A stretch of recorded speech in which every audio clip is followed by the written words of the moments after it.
एक बार फिर से परमेश्वर का धन्यवाद देते हैं कि हम लोग इस तरीके से मिल सकते हैं। तो आइए आज के वचन को हम देखेंगे और आज हम बात करने जा रहे हैं एक अवैध मुकदमे की, यानी कि गैर कानूनी मुकदमा, इल्लीगल ट्रायल। और इसको हम देखेंगे मरकुस की किताब उसके 14वें अध्याय से। आपको पता है पिछले काफ़ी समय से हम लोग मरकुस के 14वें अध्याय में हैं। और अगर आप पहली बार ये सरमन सुन रहे हैं, पहली बार किसी ने आपको सरमन भेजा है, तो मैं आपको ये जानकारी देना चाहता हूँ कि अगर आप मेरे चैनल पे जाएंगे यूट्यूब पे, तो वहाँ पर आप देखेंगे कि चैप्टर 1 से हम लोग मरकुस की किताब को करते चले आ रहे हैं और आज हम चैप्टर 14 में पहुँचे हैं। और चैप्टर 14 को भी काफ़ी समय हो गया हम करते हुए आ रहे हैं। और आज हम देखेंगे book of Mark chapter 14 and from verses 53 to 65, 53 से लेकर 65 तक देखेंगे 14वें अध्याय में। और इस अध्याय को, इस चैप्टर के अंदर एक अवैध मुकदमा, एक इल्लीगल ट्रायल चल रहा है। इल्लीगल ट्रायल क्यों बोलते हैं इसको हम देखेंगे डिटेल में।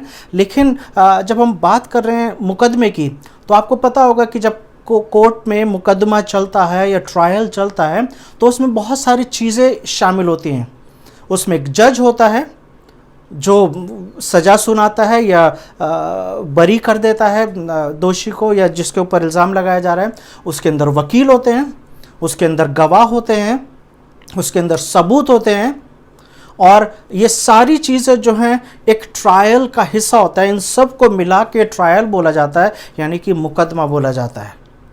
और जो व्यक्ति कोर्ट में पहुंचता है, जिसे अरेस्ट किया जाता है, वो व्यक्ति किसी न किसी सबूत के आधार पर अरेस्ट किया जाता है। और जब कोर्ट में जाते हैं तो उन सबूतों के आधार पर ही उसका मुकदमा चलता है। ये सारी बातें आपको पता हैं, लेकिन हम क्यों ये बातें फिर से बातचीत करें, क्योंकि जब हम आज के इस सेक्शन को देखेंगे तो इसमें कुछ ऐसी ही बातें हो रही हैं। तो आइए हम लोग आज के वचन में चलते हैं और प्रार्थना करें कि प्रभु, जब हम बाइबल के इस वाले भाग को हम देख रहे हैं और यीशु मसीह के साथ साथ चेलों के बारे में सीख रहे हैं, परमेश्वर के बारे में सीख रहे हैं और उन लोगों के बारे में सीखते हैं जो अपनी नज़र में और लोगों की नज़र में जो धर्मी माने जाते हैं। They are the righteous people in their own sight and in the sight of the people, and how these people react and respond to Jesus. तो ये प्रार्थना करें और प्रभु से मदद मांगें कि प्रभु, जब हम इस वचन को सुन रहे हैं तो प्रभु ऐसे सुने कि हम अपने जीवनों का अवलोकन कर सकें। Don't think about anybody else. जब आप इस सरमन को सुन रहे हैं, दूसरों के बारे में ना सोचें, सिर्फ अपने बारे में सोचें कि where you stand in the relationship with Jesus. आइए प्रार्थना करें। प्रभु, आपका धन्यवाद देते हैं आज के दिन के लिए। एक बार फिर से प्रभु, आपने हमें ये मौका दिया कि हम सारे लोग इस तरीके से YouTube के माध्यम से प्रभु आपके वचन को सीख सकें, सुन सकें। प्रभु, हम अपने मनों को, अपने विचारों को, अपने फ़ोन को, अपने लैपटॉप को, कंप्यूटर को आपके हाथ में देते हैं और यही प्रार्थना करना चाहते हैं कि प्रभु, हम जहाँ कहीं हैं वहाँ प्रभु आप हमारी मदद करें और हमें अपने में बढ़ने में हमें मौका दें। यीशु मसीह के नाम से इस प्रार्थना को मांगते हैं, आमीन। पिछली बार जब हम लोग परमेश्वर के वचन को देख रहे थे मरकुस की किताब से, तो वहाँ पर हमें देख रहे थे मृत्यु का चुंबन, the kiss of death. And we were talking that how Judas came and he kissed Jesus and with that kissed he became the betrayer, क्योंकि उसने यीशु को उस चुंबन के द्वारा पकड़वा दिया था। तो उस रात वो पकड़वाए गए थे और जब पकड़वाए गए तो सबसे पहले यीशु को ले जाया जा रहा है। और मरकुस यहाँ पर सिर्फ ये बता रहा है 53वीं आयत में, फिर वे यीशु को महायाजक के पास ले गए और सब प्रधान याजक और पुरनिये और शास्त्री उसके यहाँ इकट्ठे हो गए। जब यीशु को लाया जा रहा है तो बहुत बड़ी भीड़ वहाँ पर इकट्ठी हो गई है। और कब हुई है? रात के समय में, क्योंकि पिछली बार हमने यही देखा था कि रात के समय में यीशु गतसमनी बाग में है और जो भीड़ यीशु को पकड़ने आई थी वो यही बात कर रही थी। उनके लिए चिंता का विषय यही था कि अंधेरे में हम यीशु को कैसे पहचानेंगे। और यहूदा इस्करियोती ने इनको ये बोला था कि तुम्हारी ये प्रॉब्लम मैं सॉल्व कर दूंगा, कि जिसको मैं चुंबन दूंगा उसी को पकड़ना, क्योंकि वही यीशु होगा। और रात ही के समय में क्यों हम इसे इलीगल ट्रायल बोल रहे हैं, अवैध मुकदमा या गैर कानूनी मुकदमा, क्योंकि रात को यीशु को पकड़ा गया है और रात में ही उसका मुकदमा शुरू हो गया है। किस बुनियाद पर, किस आधार पर यीशु को पकड़ा है अभी इसकी बात नहीं की गई है, लेकिन रात में ही यीशु को पकड़ के और उनके साथ सवाल जवाब किए जा रहे हैं। तो यहाँ पे ऐसा लिखा हुआ है कि महायाजक है सबसे पहले, उसके बाद प्रधान याजक हैं, पुरनिये हैं और शास्त्री हैं। ये 4 तरीके के लोग जो हैं ये वहाँ पर इकट्ठा हुए हैं और ये इकट्ठा होकर क्या कर रहे हैं, वहाँ पर यीशु का इंतज़ार कर रहे हैं कि जब यीशु आए तो यीशु के साथ वो बातचीत करें और यीशु के ऊपर किसी न किसी तरीके से मृत्यु की सज़ा सुनाई दे सके। 54वीं वर्ष में लिखा हुआ है, पतरस दूर ही दूर उसके पीछे पीछे महायाजक के आंगन में भीतर गया और प्यादों के साथ बैठ गया और आग तापने लगा। 55वीं आयत। तो अगर हम इस सेक्शन को देख रहे हैं तो मैं आपको बताऊं 53 से लेके अगर 59 तक देखें, सिर्फ 53 टू 59 अगर हम इन वर्सेस को देखेंगे तो यहाँ पर एक चीज़ समझ में आ रही है कि यीशु को जब पकड़ा गया है तो उनके पास कोई वैलिड रीज़न नहीं है पकड़ने का। जैसे कि 56वीं वर्ष में लिखा हुआ है, 55वीं वर्ष में अगर लिखा हुआ है, प्रधान याजक और सारी महासभा यीशु को मार डालने के लिए उसके विरोध में गवाही की खोज में थे। That means they don't have any witness who says that Jesus is guilty. कोई भी ऐसा गवाह उनके पास नहीं है या कोई भी ऐसा सबूत नहीं है कि जिसके आधार पर वो यीशु को सजा सुनाए या यीशु को दोषी ठहराएं। क्योंकि यहाँ पे लिखा हुआ है 55वीं वर्ष फिर से पढ़ रहा हूँ, प्रधान याजक और सारी महासभा यीशु को मार डालने के लिए उसके विरोध में गवाही की खोज में थे परंतु ना मिली। हमारे समाज में या किसी भी देश में अगर आप जाएंगे, पुलिस तभी किसी को अरेस्ट करती है जब उनके खिलाफ कोई ना कोई रिटन कंप्लेन होती है और कोई ऐसा सबूत मिल जाता है जिसके आधार पर उसे अरेस्ट किया जाता है। लेकिन यहाँ पर कोई भी गवाही नहीं मिल रही है। और 56वीं वर्ष में लिखा हुआ है, क्योंकि बहुत से उसके विरोध में झूठी गवाही दे रहे थे परंतु उनकी गवाही एक सी ना थी। तब कुछ लोगों ने उठकर उसके विरोध में यह झूठी गवाही दी, हमने इसे यह कहते सुना है कि मैं इस हाथ के बना हुए मंदिर को ढा दूंगा और 3 दिन में दूसरा बनाऊंगा जो हाथ से ना बनेगा। इस पर भी उनकी गवाही एक सी ना थी। So can you imagine that they don't have a true witness? They don't have a proper testimony. They don't have any witness which declares that Jesus is guilty. कोई भी ऐसा सबूत नहीं है जो ये साबित करता है कि यीशु जो हैं झूठे हैं, यीशु जो है वो गलत हैं, वो एक अपराधी हैं। तो ये एक ऐसा ट्रायल है जहां पे किसी को पकड़ा पहले गया है और उसके बाद ढूंढा जा रहा है कि किस केस में या किस बात से उसे पकड़ सकें। कौन लोग हैं? मैंने फिर से जो 4 लोग गिनवाए थे फिर से मैं बता रहा हूं। महायाजक, यहाँ पे नाम नहीं लिखा हुआ है लेकिन अगर आप मती में देखेंगे या लुका में या यूहन्ना में तो वहाँ पर आपको पता होगा कि इस साल जिस वक्त यीशु पकड़वाए गए थे, कैफा जो है वो महायाजक है। तो महायाजक मतलब कि एक बहुत बड़ी पोजीशन चर्च के अंदर, मंदिर के अंदर। उस कॉन्सेप्ट में बात करें तो मंदिर के अंदर जो सबसे बड़ी पोजीशन है, जो जैसे आज के समय में अगर हम बिशप को बोलते हैं कि बिशप के अंडर में सारे पास्टर्स आते हैं, उसी तरीके से महायाजक है और उसके पास प्रधान याजक है, चीफ प्रीस्ट हैं।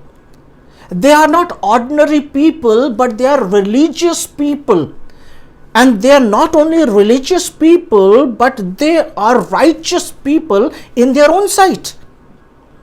And whole Jewish community believes that they are righteous people.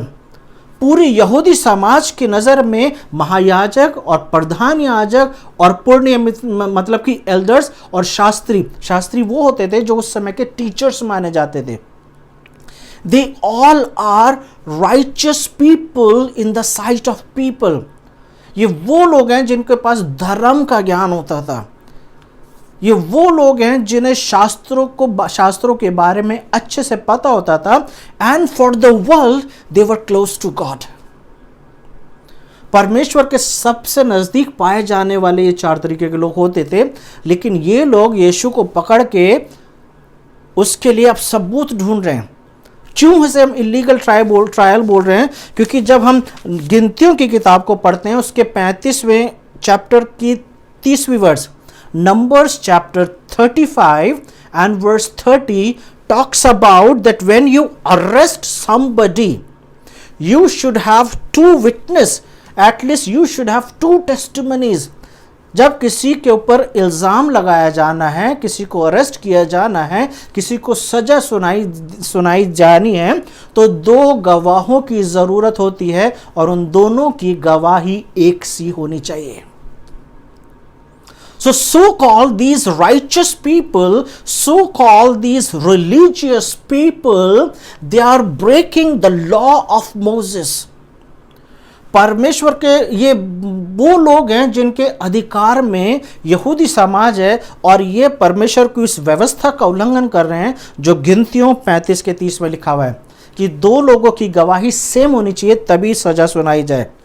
दूसरी चीज 53 से लेकर अगर 59 में हम देखते हैं तो वहां पर जैसे 10 आज्ञाएं थी, 10 आज्ञाओं में से 9वीं आज्ञा अगर आपको याद होगी तो जल्दी से बताइए क्या है? 9th commandments of the 10th commandment says that do not give false testimony to anybody. किसी के विरोध में झूठी गवाही ना देना. और ये जो है महायाजक, प्रधान याजक, पुण्य और शास्त्री, ये वो लोग हैं जिन्हें इस वाली व्यवस्था के बारे में, इस वाले नियम के बारे में भी पता है, लेकिन वो क्या कर रहे हैं? they are breaking this commandment also. क्यों वो नियमों का उल्लंघन करते चले जा रहे हैं, रात में पकड़ रहे हैं, जबकि ये भी व्यवस्था के अगेंस्ट है. और अगर पकड़ा है तो व्यवस्था ये भी बताती है कि उसकी तरफ से बोलने वाला भी कोई होना चाहिए. कोर्ट में ऐसे ही तो आपने देखा है ना सीन की, जब किसी व्यक्ति को पकड़ा जाता है तो उसका भी वकील होता है, ताकि, और दूसरे पक्ष का भी वकील होता है, और दोनों वकील जो होते हैं दोनों तरफ से बातें जो हैं वो रखी जाती हैं जज के सामने, अपने अपने सबूत दिए जाते हैं, गवाही दी जाती है और उसके आधार पर जज जो है वो वर्डिक्ट देता है, एक घोषणा करता है कि ये व्यक्ति जो है ये गुनहगार है कि नहीं है. लेकिन यहां पर एवरीथिंग, सब कुछ पर यीशु मसीह के विरोध में है और ये बात की जा रही होगी, हाँ किसी के पास कुछ है क्या? Do you think anybody has any testimony against this man because we have arrested him? हमने इसे पकड़ लिया है, किसी के पास कुछ है क्या? हाँ किसी के पास कुछ है? शायद मुझे ऐसा लग रहा है कि रात के अंधेरे में, शायद 1-1:30 बजे की बात है रात में, जहां पर इस तरीके की बातचीतें की जा रही हैं. और इसी बीच में पतरस एक चीज़ हमें बताना, यूहन्ना मरकुस हमें एक चीज़ बताना चाह रहा है कि पतरस दूर ही दूर यीशु के पीछे पीछे महायाजक के आंगन के भीतर तक गया और प्यादों के साथ बैठकर आग तापने लगा. अगर आप इस वर्ष को ध्यान से देखेंगे तो यहाँ पे 2-3 चीज़ें हमें सीखने को मिल रही हैं. पहली चीज़, why Peter was following Jesus. क्या रीज़न है कि पतरस यीशु के पीछे पीछे आ रहा है, दूर दूर से यीशु के पीछे आ रहा है? गतसमनी बाग में जब यीशु को अरेस्ट किया गया था तो सब लोग भाग गए थे, and everybody was hiding somewhere, but only Peter came. He was following Jesus from a distance. क्या रीजन है कि पतरस को पीछे पीछे आ रहा है? होना यह चाहिए था कि पतरस को भी कहीं जाकर छुप जाना चाहिए था, but why he is coming, why he is following Jesus. और मुझे ऐसा लगता है कि पतरस के इस एक्शन से एक चीज़ आपके और मेरे लिए है, वो ये है कि हमारे समाज में भी बहुत सारे ऐसे लोग हैं जो यीशु को इसी तरीके से फॉलो करते हैं. They attend church regularly, they are so called Christians, they are called Christians, they are called the believers, but they follow Jesus similarly the way Peter following Jesus. बहुत सारे मसीह लोग भी यीशु को एक दूर से ही फॉलो करते हैं, दे आर नॉट क्लोज. लेकिन यहां पर हम पतरस के बारे में अगर बात करें तो पतरस क्यों यहां पर आया हुआ है? मुझे ऐसा लगता है कि पतरस को यहां पर नहीं होना चाहिए था, but he is taking risk for his life. यहां पे लिखा हुआ है कि महायाजक के आंगन के भीतर तक गया. क्यों यह बात लिखी गई है? मैंने पहले भी आपको बताया कि जब ऑथर्स जो हैं, जो लेखक हैं बाइबल के, अगर कोई इंफॉर्मेशन देना चाह रहे हैं, दे रहे हैं, तो उसके पीछे कोई ना कोई रीज़न है। अगर इस बात को आप समझना चाहते हैं कि उसके महायाजक के आंगन तक गया है, तो अगर हम यूहन्ना की किताब को पढ़ेंगे, जॉन चैप्टर 18, तो वहाँ पर आप ये देखेंगे कि जब फसह के पर्व का समय होता था, जब एक फीस्ट का टाइम चल रहा है जहां पे फसह का पर्व सेलिब्रेट किया जा रहा है, तो वहां पर महायाजक के आंगन में, यानी कि महायाजक का जो घर है जहां पे उसका वो पूरा बाउंड्री आती है, वहां पे किसी भी लेमैन को, किसी भी ऑर्डिनरी व्यक्ति को उसके घर के आसपास आंगन में भी आने की परमिशन नहीं होती थी। क्योंकि विधि के हिसाब से, व्यवस्था के हिसाब से ये वो समय होता था जब महायाजक और प्रधान याजक, पुरोहित, शास्त्री ये अपने आप को पवित्र रखते थे, होली रखते थे, ताकि प्रभु का वो जो फसह है, वो खाना जो है उसको खा सके पूरी पवित्रता के साथ। तो वो उस पवित्रता को मेंटेन करते थे, and no one was allowed to come even in the courtyard of the chief priest और maybe the high priest. किसी को भी अनुमति नहीं थी। लेकिन यहां पे पीटर टेकिंग रिस्क, उसने एक बड़ा रिस्क लिया है कि महायाजक के आंगन में भी आ गया। और अगर आप यूहन्ना की किताब की स्टडी करेंगे तो वहां पर आप देखेंगे कि लाजरस ने पतरस की मदद करी थी। आप 18, 19, 20 पढ़िए यूहन्ना का, तो वहां पर आप इस चीज को सीखेंगे कि किस तरीके से लाजरस ने हेल्प करी पतरस की, वो किसी तरीके से आंगन में आ जाए। So Peter is taking risk. Why he's taking risk? मुझे ऐसा लगता है कि उस आनन फानन में, उस समय में जब यीशु को अरेस्ट किया गया था, एवरीबडी रैन अवे, सब लोग भाग गए थे सेना को देख के, हथियारों को देख के। But it was the love of Peter that he came and he was following Jesus.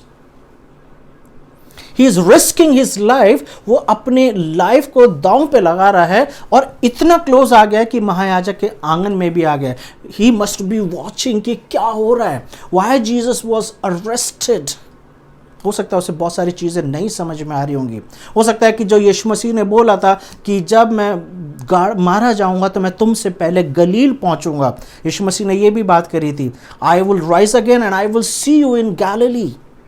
But Peter में भी, सारे लोग जो हैं इंक्लूडिंग पीटर, उन्हें शायद ये बातें समझ में नहीं आई होंगी। But Peter today is sitting with the people.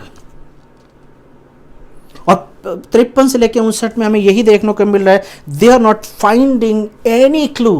किसी को भी कोई सबूत नहीं मिल रहा है कि यीशु को किसी भी तरीके से पकड़वाया जाना था। ना तो गवाही ऐसी मिल रही है, ना कोई लोग दो एक से आगे खड़े हो रहे हैं, और कोई भी यीशु के बारे में कुछ नहीं कह पा रहा है। 60वीं वर्ष ऐसे लिखा हुआ है, तब महायाजक ने बीच में खड़े होकर यीशु से पूछा।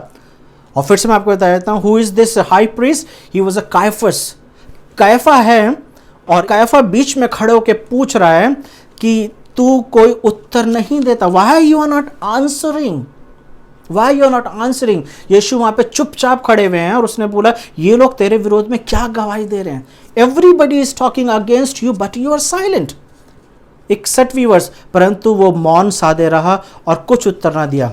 महायाजक ने उससे फिर पूछा, क्या तू परम प्रधान का पुत्र है?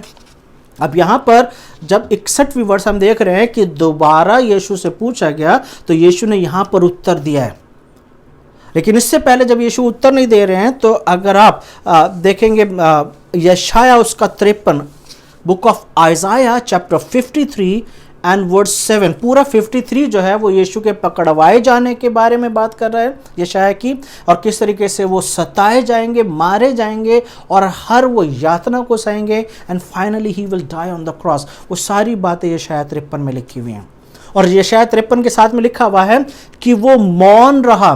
जिस तरीके से मेमना जब वध करने के लिए ले जाया जाता है तो शांत रहता है, जिस तरीके से भेड़ ऊन कतरने के लिए जब ले जाई जाती है तो चुप रहती है, उसी तरीके से प्रभु यीशु मसीह भी शांत खड़े में, ही इज आंसरिंग नथिंग, कोई जवाब नहीं दे रहे हैं। लेकिन जब दूसरी बार उसने पूछा कि तू क्या परम प्रधान का पुत्र है, लेकिन इसको भी अगर आप मत्ती की किताब में देखेंगे 26वें अध्याय में, या लुका या मरकुस में देखेंगे, तो वहाँ पर ऐसा लिखा हुआ है कि कैफा ने, जो महायाजक है, उसने उससे परमेश्वर की शपथ दी थी।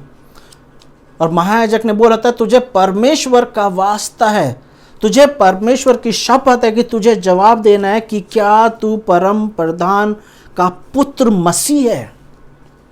आप समझ रहे, क्वेश्चनिंग।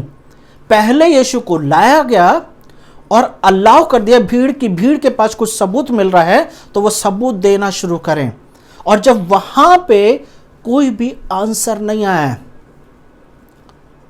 तो प्रधान याजक सवाल नहीं पूछ रहा अब यीशु मसीह से, पुण्य यीशु मसीह से अब सवाल नहीं पूछ रहे हैं, शास्त्री यीशु मसीह से सवाल नहीं पूछ रहे, लेकिन महायाजक यानी कैफा खुद भीड़ में उत्तर के बीच में आ गया। यानी कि कैफा कहीं पे खड़ा होगा, बैठा हुआ होगा भीड़ में, और वो खुद यीशु मसीह के पास आया। पहला चीज, 60वीं वर्ष यीशु मसीह के ये महायाजक के खड़े होने की, बीच में आने की, इस बात को दर्शाती है that somewhere he is frustrating. महायाजक जो है वो शायद झुंझुला रहा है, शायद वो परेशान हो रहा है कि इतने सारे गवाह तो हैं, भीड़ तो इकट्ठी हुई हुई है, लेकिन यीशु को पकड़ने के लिए कोई सॉलिड रीजन नहीं मिल रहा है। तो जब वो खड़ा हुआ है, नाउ ही इज आस्किंग, और वो सीधा सा वो ही सवाल पूछ रहा है जो अभी तक किसी ने जिसके विषय में बात नहीं करी है। लोग मंदिर की बात कर रहे थे कि इसने बोला था कि मैं मंदिर को गिरा दूंगा, लेकिन वो भी इनवैलिड निकला क्योंकि ये गवाहियां सारी झूठी थी। यीशु ने कभी नहीं बोला था इस हाथ के बनाए हुए मंदिर को गिरा दो और मैं ऐसा ही दूसरा बना दूंगा। क्योंकि मरकुस के 11वें अध्याय की अगर हम बात करें या दूसरे लेखकों की बात करें तो वहां पर यीशु अपनी बात कर रहे थे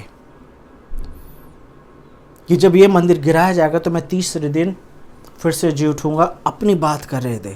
तो जब कोई भी सबूत नहीं मिल रहा है तो झुंझलाहट में वो पूछ रहा है कि क्या तू परम प्रधान का पुत्र है। और यहाँ पर 62वीं वर्ष में यीशु ने कहा मैं हूँ, पर तुम मनुष्य के पुत्र को सर्वशक्तिमान की दाहिनी ओर बैठे और आकाश के बादलों के साथ आते देखोगे।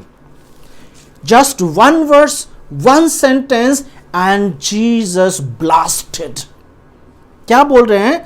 हाँ मैं हूं, और उसके बाद कॉलन लगा हुआ है। मैं हूं जो है ये अपने आप में एक ऐसा वाक्य है जो यहूदियों के लिए बहुत इंपॉर्टेंट है।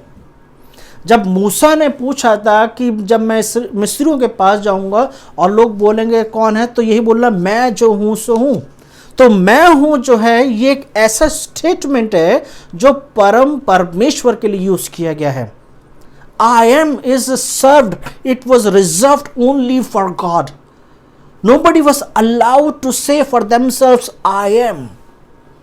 And Jesus is saying I am, मैं हूं।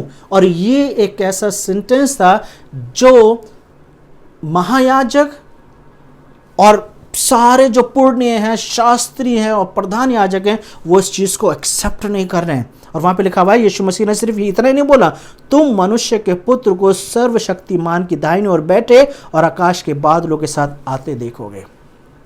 सो what Jesus is saying, Yeshu को सिर्फ इतना ही जवाब देना था ना कि हाँ जो तू पूछ रहा है मैं वो ही हूं। Jesus added something more in this. अक्सर मैं आपको यही बताता आ रहा हूं कि जब भी हम सुसमाचारों की किताब की स्टडी करते हैं तो हम यीशु के उत्तर देने को अच्छे से ऑब्जर्व करें। जब भी किसी ने कोई सवाल पूछा है हमेशा ही नोटिस करें कि यीशु किस तरीके से जवाब दे रहे हैं। क्या उतना ही जवाब दे रहे हैं जितना पूछा गया, उससे ज़्यादा दे रहे हैं? यहाँ पर उससे ज़्यादा दे रहे हैं। क्यों यीशु मसीह ने चीज़ बोली? पहली चीज़, ये वाली वर्स जो है अपना आप में एक पॉपुलर स्टेटमेंट है जो डैनियल के चैप्टर 7 में से आता है। डैनियल की किताब में हम देखते हैं चैप्टर 7 के बाद से कि जब डैनियल दर्शन देख रहा है तो उन दर्शनों में उसने ये देखा है कि मनुष्य का पुत्र सा दिखाई देता है। तो वहां पे डैनियल की किताब से ये टाइटल निकल कर आया है जो यीशु मसीह को मिला था, मनुष्य का पुत्र, सन ऑफ मैन। डैनियल की किताब की चैप्टर 7 से लेकर 12वें चैप्टर तक अगर आप देखेंगे तो बहुत सारी भविष्यवाणियां की गई हैं और कुछ यीशु मसीह के टाइम में पूरी हुई हैं और कुछ पूरा होना अभी बाकी है। महायाजक, प्रधान याजक, शास्त्री, ये वो लोग हैं जिन्हें शास्त्रों का ज्ञान होता था और इन्हें पता होता था कि ये वो भविष्यवाणियां हैं जो पूरी होनी है, और ये वाली भविष्यवाणी अभी पूरी होनी है। तो यीशु जो है एक फ्यूचर में होने वाली घटना के बारे में बात करें। So he is not saying only that I am, कि मैं ही हूं जो तू पूछ रहा है, या हाँ मैं हूं, लेकिन वो बोले मनुष्य के पुत्र को सर्वशक्तिमान के दाहिने ओर बैठे देखेगा। So that means Jesus is also making a prophecy, एक भविष्यवाणी कर रहे हैं कि तू कायफा, तू जो महायाजक है, तू मुझे परमेश्वर पिता के राइट हैंड पे बैठे हुए देखेगा। सो कायफा जो है, जो कैफा है, वो महायाजक है। Jesus is also a high priest, वो भी महायाजक है। हिब्रू 5:5 में लिखा हुआ है, जहां पर हिब्रू का लेखक बोल रहा है कि हमारा महायाजक। So he is addressing Jesus as a high priest. So we can see humanly high priest is talking to heavenly high priest। तो दो हाई प्रीस्ट, दो महायाजक आपस में बातचीत कर रहे हैं, और यीशु वहां पर उसे बोल रहे हैं कि तू जो महायाजक है, तू मुझे, यीशु मसीह अपनी बात कर रहे हैं कि परमेश्वर पिता के दाहिने ओर बैठे देखेगा और आकाश के बादलों के साथ आते देखेगा। So what Jesus is saying that today you are talking to me and soon you will see me coming on the cloud। बादलों पर आते देखेगा। और बादलों पर यीशु मसीह क्यों आने वाले हैं, वहाँ पर जो भविष्यवाणी की गई है, तो वहाँ पर यीशु मसीह बता रहे हैं, you will see my presence, you will see my judgement, तू मेरे न्याय को होते हुए देखेगा। और यहाँ पर ऐसा लिखा हुआ है 63वीं वर्ष में, तब महायाजक ने अपने वस्त्र फाड़ डाले। क्या यीशु मसीह ने ऐसा क्या गलत बोला है, या क्या ऐसा जवाब दिया है कि महायाजक को अपने कपड़े फाड़ने पड़ गए? उस समय में, जिस वक्त यीशु है, उस समय में एक सबसे बड़ा अपराध माना जाता था अगर कोई व्यक्ति मंदिर के अगेंस्ट में कुछ भी बोल दे। अगर मंदिर के अगेंस्ट में कोई भी, जो यहूदियों का सबसे पवित्र जगह है, जहाँ पे बलियाँ चढ़ाई जाती थी, जहाँ पे विधियाँ होती थी, अगर उसके अगेंस्ट में कोई कुछ बोलता था तो कैपिटल पनिशमेंट मिलता था, यानी कि मौत की सज़ा दी जाती थी। लेकिन यहाँ पर ऐसा लगता है कि उससे बड़ा अपराध यीशु मसीह ने कर दिया है, और वो अपराध ऐसा है कि जिसकी वजह से महायाजक को अपने कपड़े फाड़ने पड़े। और जैसे कि हमारा टाइटल है इलीगल ट्रायल, एक गैर कानूनी मुकदमा, एक अवैध मुकदमे की जब हम बात कर रहे हैं, तो एक चीज समझ में आ रही है कि क्या ये कपड़े फाड़ना जरूरी था? क्या महायाजक जो है, क्या उसे शास्त्रों के बारे में नहीं पता है? क्या उसे मूसा की व्यवस्था के बारे में नहीं पता है? जल्दी से मेरे साथ निकालिए लेवियों की किताब, बुक ऑफ लेविटिकस, लय व्यवस्था, और उसका 10वां अध्याय। और 10वें अध्याय को अगर मैं 6ठी वर्ष को आपके सामने पढ़ता हूं, तो वहां पर ऐसा लिखा हुआ है, तब मूसा ने हारून से और उसके पुत्र एलियाजर और इतिमार से कहा, तुम लोग अपने सिरों के बाल मत बिखराओ और ना अपने कपड़ों को फाड़ो, ऐसा ना हो कि तुम भी मर जाओ और सारी मंडली पर उसका क्रोध भड़क उठे, परंतु वो इज़राइल के कुल घराने के लोगों को तुम्हारे भाई बंधु हैं, यहोवा की लगाई हुई आग पर विलाप करो। तो कपड़े फाड़ना मना किया गया था कि किसी भी तरीके से तुम्हारे कपड़े फटने नहीं चाहिए, और अगर तुम्हारे कपड़े फट गए या तुमने फाड़ दिया तो परमेश्वर का क्रोध तुम पे भड़केगा। क्या महायाजक कोई डिसाइपल नहीं है, कोई चेला नहीं है जो यीशु की ये बात, जो जिसे बाइबल का ज्ञान ना हो? कोई ऐसा व्यक्ति नहीं है जो अभी नया नया चर्च में आना शुरू हुआ, मंदिर में आना शुरू हुआ है। महायाजक को क्या ये वर्ड्स नहीं पता थी? और सेम ये चीज लेव व्यवस्था के 21:10 में लिखी हुई है, और सेम चीज निर्गमन के 28 और उसके 31 और 32 में भी लिखा हुआ है। यानी कि जो मंदिर में सेवा टहल कर रहा है, वो जो कपड़े पहनते हैं, उन्हें किसी भी तरीके से अपने कपड़े फाड़ना अलाउड नहीं है। और ये जो फसह के पर्व के लिए अपने आप को पवित्र करे हुए, मैंने इसलिए पहले बताया कि सिनेरियो को समझना जरूरी है। महायाजक और शास्त्री लोग और प्रधान याजक ये अपने आप को पवित्र बनाए रखते हैं, इसलिए ये दूसरे लोगों से जल्दी से मिलते नहीं हैं कि किसी तरीके से मिलने से अपवित्र ना हो जाए। लेकिन कपड़े फाड़ते वक्त वो इसके बारे में नहीं सोच रहे हैं। They were so angry.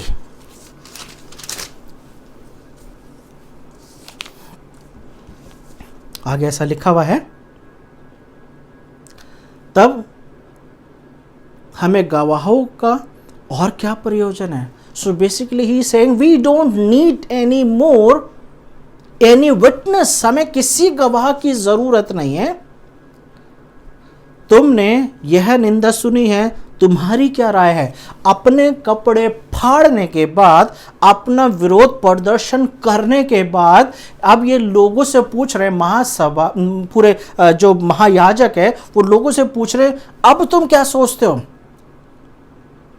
This is a convincing action कि किस तरीके से भीड़ को कन्विंस करना है कि अपने कपड़े फाड़ना, यह दिखाना कि अगर महायाजक यानी कि जो विधियों के ऊपर जो बैठा हुआ है, जो धर्मी लोगों के सबसे टॉप पर जो बैठा हुआ है, अगर वो अपने कपड़े फाड़ रहा है तो इस बात का साइन है कि वो इस व्यक्ति से नाराज है, इस व्यक्ति के खिलाफ वो सुन नहीं सकता क्योंकि ये निंदा कर रहा है, परमेश्वर के अगेंस्ट बोल रहा है। और maybe he is saying that I am equal to God, और इसलिए ये चीज सुनी नहीं जा सकती है। तो उसने बोला कि मेरे से तो ये बर्दाश्त नहीं हो रहा है, लेकिन तुम लोग क्या बोलते हो। Now imagine he is the leader, और इस वक्त इसके कोर्ट में जो है इन्हीं के लोग बैठे हुए हैं, कोई और नहीं बैठा हुआ है। इसलिए मैंने बोला 4 तरीके के लोग यहां पर हैं। साथ में कुछ सिपाही हो सकते हैं, साथ में कुछ ऐसे लोग हो सकते हैं जो इन्हीं के लोग हैं। So everybody definitely will follow the high priest, हर एक जन उसी को ही तो फॉलो करेंगे। और वो बोले तुम क्या कहते हो। उन सब ने कहा कि यह वध के योग्य है, he should be killed, he should die. कितने आसानी से लोगों को कन्विंस कर दिया है। और आगे लिखा हुआ है, उन सब ने कहा कि इसके वध करने के योग्य है। तब कोई तो उस पर थूकने और कोई उसका मुंह ढांकने और उसे घूंसे मारने और उससे कहने लगे भविष्यवाणी कर। और प्यादों ने उससे पकड़कर थप्पड़ मारे। उसके ऊपर थूका जा रहा है, उसके मुंह पे कपड़ा डाल के उसको घूंसे मारे जा रहे हैं और उसे मारा पीटा जा रहा है। और उससे ये पूछा जा रहा है कि तू बता कि तुझे किसने मारा है। जब हम इतनी डिटेल में स्टडी कर रहे हैं, 3-4 चीज़ें हैं जो हमें सीखने की ज़रूरत है।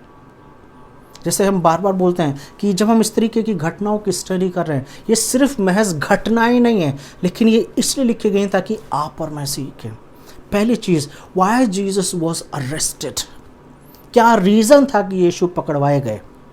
क्या रीज़न सिर्फ यही था कि यीशु जो है महायाजकों के अगेंस्ट मिनिस्ट्री कर रहे हैं।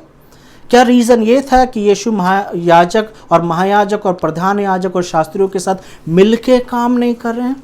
Why he was quite. उसके पर थूका जा रहा है, घूंसे मारे जा रहे हैं, थप्पड़ मारे जा रहे हैं, क्यों। और बाइबल स्पष्ट रूप से बताती है कि वो चुप रहा, जैसे भेड़ ऊन कुतरते समय चुप रहती है, वैसे ही वॉज क्वाइट। यीशु का चुप रहना इस बात को दर्शाता है कि वो आपसे बहुत प्यार करता है। He was quiet because of you, because of me. आपसे कोई इतना प्यार नहीं कर सकता जितना प्रभु यीशु मसीह करते हैं। अगर आपको ऐसा लगता है कि आपके जीवन में कोई ऐसा व्यक्ति है जिसे आप कहते हैं कि वो सबसे ज़्यादा आपसे प्यार करता है, तो मैं आपको बताना चाहता हूँ कि यीशु मसीह से ज़्यादा आपसे कोई प्यार नहीं करता। रोमियो की किताब में लिखा हुआ है, जब हम पापी ही थे, when we were sinners, when we were enemy, जब हम दुश्मन थे, विरोधी थे, भक्तिहीन थे, तब यीशु मसीह ने अपने आप को दे दिया वध करने के लिए। He offered himself for you and me. और अगर आप ये बोलते हैं कि आप यीशु मसीह से प्रेम करते हैं, तो यीशु मसीह ने जैसे यूहन्ना की किताब में लिखा है, अगर मुझसे तुम प्रेम करते हो तो मेरी आज्ञाओं को भी मानोगे। He is bearing all this thing because of you and me. हम सब के लिए यीशु मसीह ने, हर एक उस पापी व्यक्ति के लिए जो इस संसार में यीशु मसीह ने सब कुछ सह लिया। और जैसे कि डैनियल के 7:13 में लिखा हुआ है कि वो फिर से आएगा बादलों पे, प्रकाशित वाक्य 1:7 में भी ये चीज़ लिखी हुई है, he will come again on the cloud. Bible में इसकी चर्चा की गई है। लेकिन क्या उस वक्त आप ये चीज़ कह पाएंगे कि यीशु जिस तरीके से आपने मुझसे प्यार करा है, मैंने भी आपसे प्यार करा है? और कैसे हम यीशु मसीह से प्यार करते हैं? By giving our time to him, अपना समय देने के द्वारा, प्रार्थनाओं के द्वारा, वचन पढ़ने के द्वारा, कलीसिया के लोगों के साथ एक अच्छे रिलेशनशिप में रहने के द्वारा हम ये साबित करते हैं कि हम यीशु मसीह से प्यार करते हैं। मैं सिर्फ यही चाहता हूँ कि अपना आप को जांचें, अपने बारे में सोचें, where you stand in the relationship with Jesus. Yeshu Masih थप्पड़ों को सह रहे हैं, थूका जा रहा है, ये सब चीज़ें सिर्फ इसलिए सह रहे हैं ताकि हमें ये बेइज्जती महसूस ना करनी पड़े, ताकि हमें किसी तरीके से शर्मिंदगी ना उठानी पड़े और हम पिता के साथ एक अच्छे संबंध में आ सकें। अपने लिए प्रार्थना करें, मेरे साथ प्रार्थना करें ताकि प्रभु हमें माफ़ करके एक ऐसा जीवन दे जो परमेश्वर को भाने वाला बनता है। प्रभु, हम आपका धन्यवाद देते हैं, आप सच में महान परमेश्वर हैं। हम धन्यवाद देते हैं कि यीशु मसीह ने वो सारी बातें सही प्रभु जो एक समय था कि हमें सहना था प्रभु, लेकिन हम धन्यवाद देते हैं कि आपने यीशु मसीह के द्वारा प्रभु जी हमें आज़ाद कर दिया है, यीशु मसीह के द्वारा हमें क्षमा कर दिया है, और यीशु मसीह में प्रभु आपने हमें स्वीकार कर लिया अपना बेटा और बेटी। हर एक सुनने वाले की आप मदद करें प्रभु, ताकि हर एक सुनने वाला सब बातों को छोड़ के सिर्फ इस बात के द्वारा अपने जीवन में आगे बढ़े कि सबसे ज़्यादा प्यार उसे केवल आप करते हैं। यीशु मसीह के उस प्रेम को प्रभु हर एक जन एक्सपीरियंस कर सके, अनुभव कर सके, ताकि हर एक सुनने वाले के जीवन में बढ़ोतरी हो सके। धन्यवाद देते हैं प्रभु कि आपने हमारी प्रार्थना को सुन लिया है। यीशु मसीह के नाम से इस प्रार्थना को मांगते हैं, आमीन। Thank you very much. और जैसे कि आपको पता है कि सरमन के अंत में मेरा नंबर है, अगर आप पर वचन के बारे में कुछ सीखना चाहते हैं, कुछ ऐसा सवाल है जो वचन में दिया गया है, बोला गया है और आपको समझ में नहीं आया, तो feel free to contact me. आप मेरे से किसी भी तरीके से कांटेक्ट कर सकते हैं, और जुड़ना चाहते हैं साथ में, वचन को और अच्छे से स्टडी करना चाहते हैं, या बाइबल से रिलेटेड कोई भी ऐसा सवाल है जो आपको लगता है कि आपको डिस्कस करना चाहिए, या किसी विषय के ऊपर आपको बात करनी है, तो आप मुझसे कभी भी बात कर सकते हैं। Thank you very much. God bless you.